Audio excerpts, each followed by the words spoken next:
Liz Yuille from Old Staples Crafts. Thank you very much for joining me again today. And today I've got this lovely box to show you.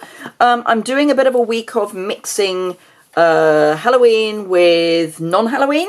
So this obviously is Halloween, and it uses the Monster Bash Designer Series paper and the dies that come with the Wonderfully Wicked set. So the dies are Wicked dies, and they are the word Wicked and the spider. Now Wicked I think you can have as non-Halloween. Obviously I've put it in a Halloween context, but Wicked, am I right in saying, is this showing my age, that children say things are wicked, meaning good? Maybe I am just showing my age, I don't know.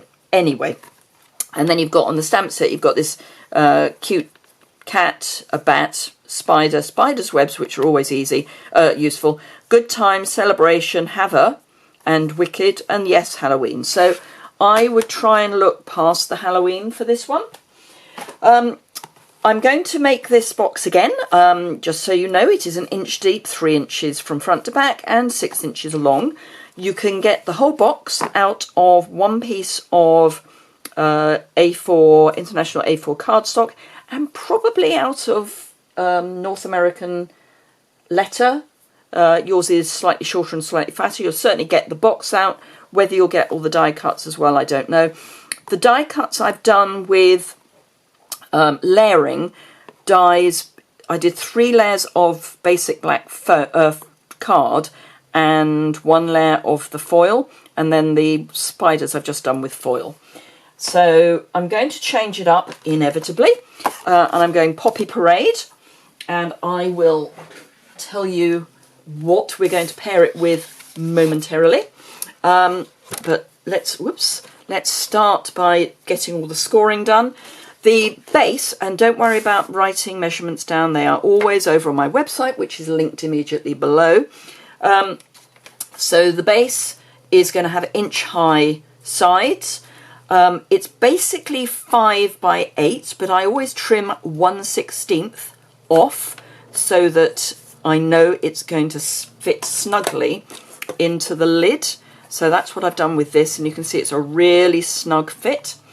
The other way of doing it would be to give yourself a shim that you would then put down here, but I find just cutting 1/16 off works perfectly well, and it works every time. However, it does mean that when you're scoring your 1 inch, you need to turn your card. But then if I'm doing a box that is a lid and a base, I would always turn my card anyway, just so that I know that I've got the measurements absolutely right. So that's scored at 1 inch. The lid is 7.5 by 4.5, and it is 7.5 by 4.5. And this I'm going to score at 3/4 of an inch. And that's going to be scored all the way around. So this will end up with the top being 3 by 6, whereas the base will be slightly under 3 by 6, but it's just so that you get a neat lid. The other way of doing it would be to add a 1/16 onto your lid, but I'm doing it this way around. Always have, always probably will. So just fold and burnish all your score lines. This is the base. I'm going to make up the base and start making the lid, but the lid I am going to add Designer Series paper to before I actually stick everything together, because I find it is a whole lot easier to stick to a flat surface rather than a 3D surface. So let's start with the base. So we've got all our score lines. I'm hoping that you can see them. And what I'm going to do, get my scissors the right way up, is trim off an angle in the square. Then I'm going to cut straight up with the score line in the square, and then just wedge out that score line. That's, if you've seen me do boxes before, you will know that this is what I always do. The bit that I'm going to wedge out is where I have the score line, and I cut straight up the piece that is the going to have it behind, if you see what I mean. So wedge, this is going to be glued, So I'm going to cut with the score line here and then just wedge that score line out. You don't need a huge wedge, you just need a narrow one. So again, I'm going to include the score line on this side, on the square, wedge out, and then wedge just slightly on the other edge. Now, I do normally use liquid adhesive for my boxes, but for the sake of the video and therefore speed, I'm going to use tear and tape. And I might add a bit of adhesive just to the end there, just so that it sticks down fully. Tear and tape works really well for boxes. It's just I prefer the liquid adhesive, but when you're trying to stick a box together on camera, it really does get down to watching paint dry, which, you know, I don't know, I'm not sure it's the most exciting thing to do. Just going to change my Take Your Pick tool from my scoring tool to my piercing tool. And as you can see, it's a really quick change.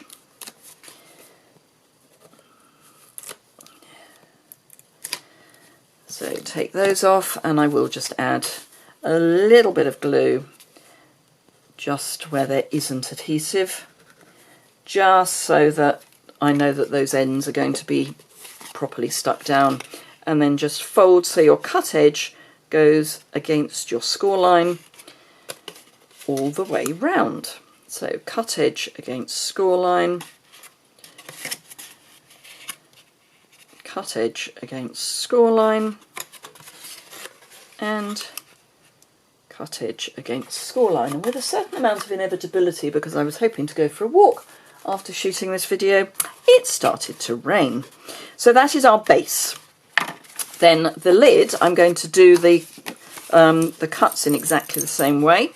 So wedge out, keep the score line into the piece that I'm wedging out, and again keep the score line into the piece that I'm wedging out, and then wedge.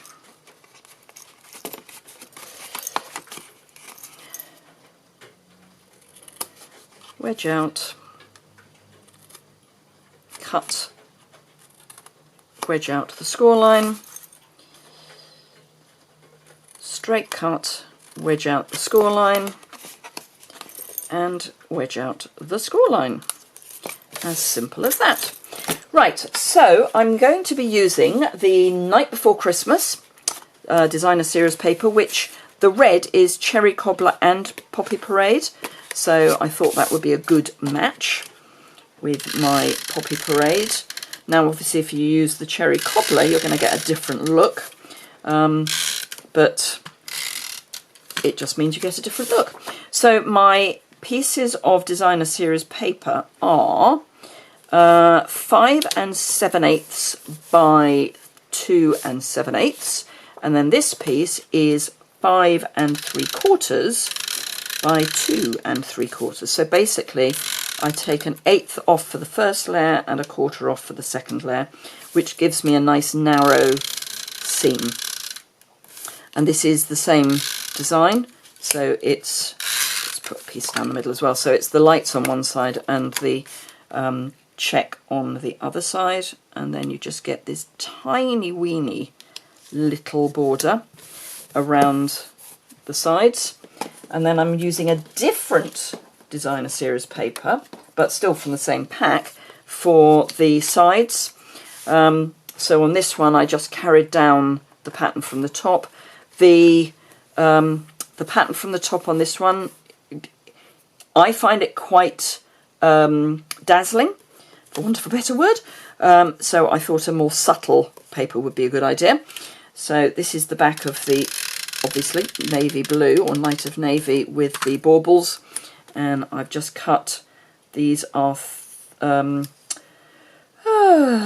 5/8 by 5 7/8, and I'm going to try and make sure that the pattern is the same on each side. So I've got the semicircle at the top So I'll put the semicircle at the top on this side.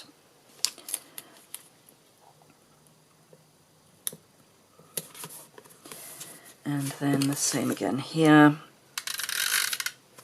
So these are the same, 5/8, but this time they are by 2 7/8.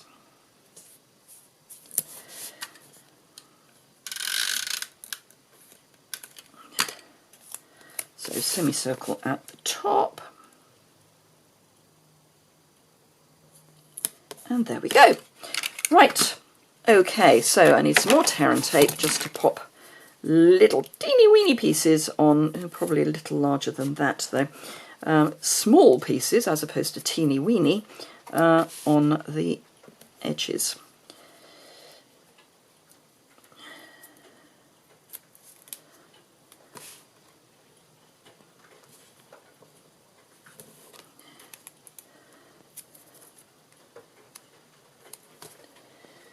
So, and I've used this pattern to mirror the crumb cake. That's what it is.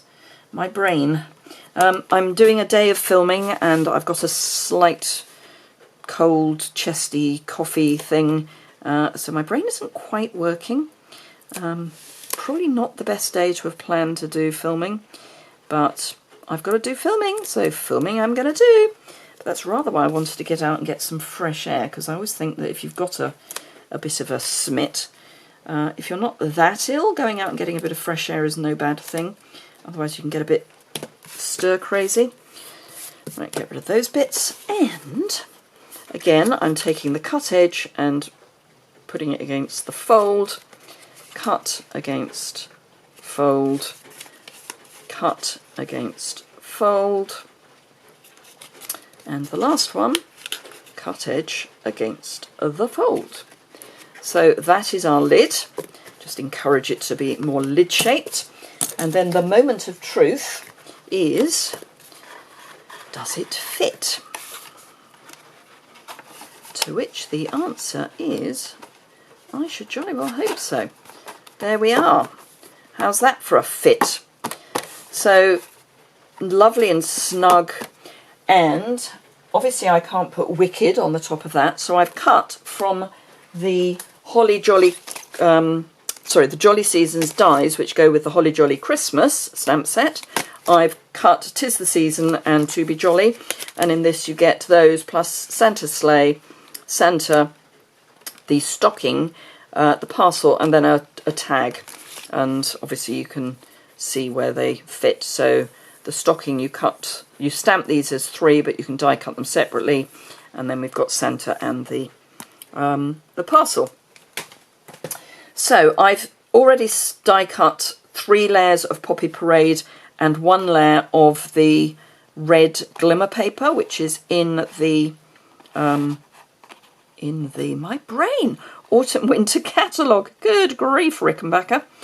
That side or that side? I think I put them that side. Yes.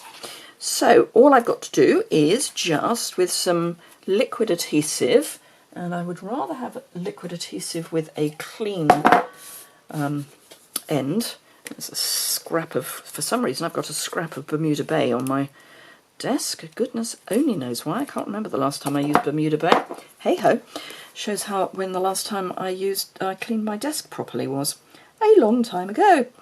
And I know I still owe you a craft room tour, and I am getting there. And it will be done soon. I just need to get ahead so that I can spend some time tidying rather than filming and blogging. And then I will do a craft room tour in my soon-to-be nice and neat, clean and tidy craft room. She says, fingers crossed and all that. Right, so 'Tis the Season. We'll pop just there. And then To Be Jolly underneath it, and then we might add a bow or, you know, ribbon, because we've got a space where we didn't have a space on the Halloween version, but we have a space on the Christmas version, so we might as well fill it.